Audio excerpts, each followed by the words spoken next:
U.S. aid for Ukraine is still stuck in Congress after Republicans rejected a bipartisan bill that included $60 billion for Ukraine, as well as funding for Israel and border security. This after former President Donald Trump urged Republicans to reject any compromise over the U.S.-Mexico border. Donald Trump, who is certain to win all of Nevada's 26 delegates this Thursday when voters go to caucus, since his only rival, Nikki Haley, has refused to be on that ballot after Republicans changed some of the primary rules. Now, to talk more about the U.S. presidential race, I'm joined by Jordan Cash, assistant professor of political science at Michigan State University. Jordan, thanks for being with us. I'm going to start first with this Nevada primary versus Nevada caucus. Haley was on the primary ballot. Trump is on the caucus ballot, but Haley lost even without Trump on the ballot. So what does that say about her race and about her chances of really pushing it through at least to the South Carolina primary on February 24th? Well, it certainly doesn't say anything good about her chances and about how things are going to proceed. Haley was already having a tough time even before the Nevada caucuses. She really has just been hanging on until she gets to South Carolina.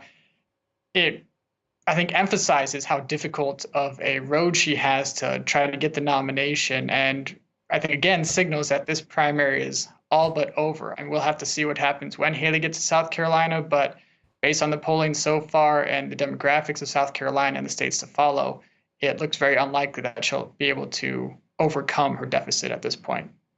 So, as you were saying, basically Trump is cruising towards the GOP nomination. But what about his chances in the general election? Of course, there was the New Hampshire primary where he won, but Haley did her best score, if you will. And it started showing possibly some of what could be called maybe weaknesses in the general election. What did you make of the results and of the details of the results in New Hampshire?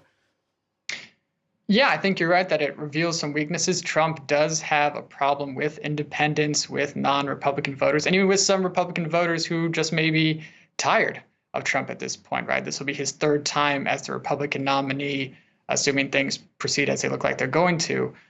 So that's something that the Trump campaign is going to have to focus on going into November, how to get those independents back, how to get all Republicans to coalesce behind him, and if he can, pick off some Democrats as well. Now, all that being said, there have been some recent polls showing that Trump is actually doing fairly well, especially in swing states like where I am at, Michigan, Georgia, Arizona, where he's running ahead of Joe Biden by more than a few points.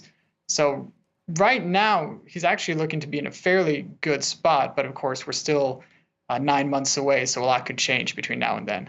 And a lot can change, and possibly it could start tomorrow because the Supreme Court will be hearing arguments in the Colorado case. That's to determine whether or not Colorado was right in removing him from the ballot. What can come out of this decision that will take some time to come in from the Supreme Court? So there are a couple of things that could come out. One possibility is, of course, the Supreme Court strikes down the Colorado court's ruling, says that they can't ban Trump from the ballot, which would also have the effect of striking down a decision by the Maine Secretary of State, who also removed Trump from the ballot. So that's one possibility. Most commentators and scholars think that's the most likely outcome, is that the Supreme Court will strike this down. The other possibility, of course, is that they uphold the Colorado decision and uphold the Maine decision and allow states to strike Trump from the ballot based on the 14th Amendment to the Constitution. If that would happen, then it's kind of all bets are off. Some states have already said that Trump can be on the ballot. They've refused to follow Colorado in making this move. But it's hard to say if the Supreme Court were to uphold the Colorado decision, if more states would follow their lead. And it would make the general election very messy and possibly require the Republican Party to reconsider how they're going to do this, because obviously your best chance to win is if your nominee is on the ballot in all 50 states. And to have your nominee not on the ballot just poses some real questions. But also, I think, creates some possible tensions among voters. If you have a large segment of voters who would support Trump, who now just can't because he's not on the ballot, that raises some pretty hairy questions that I'm not sure the Supreme Court really wants to get into. Jordan Cash, thank you so much for your analysis. Thank you.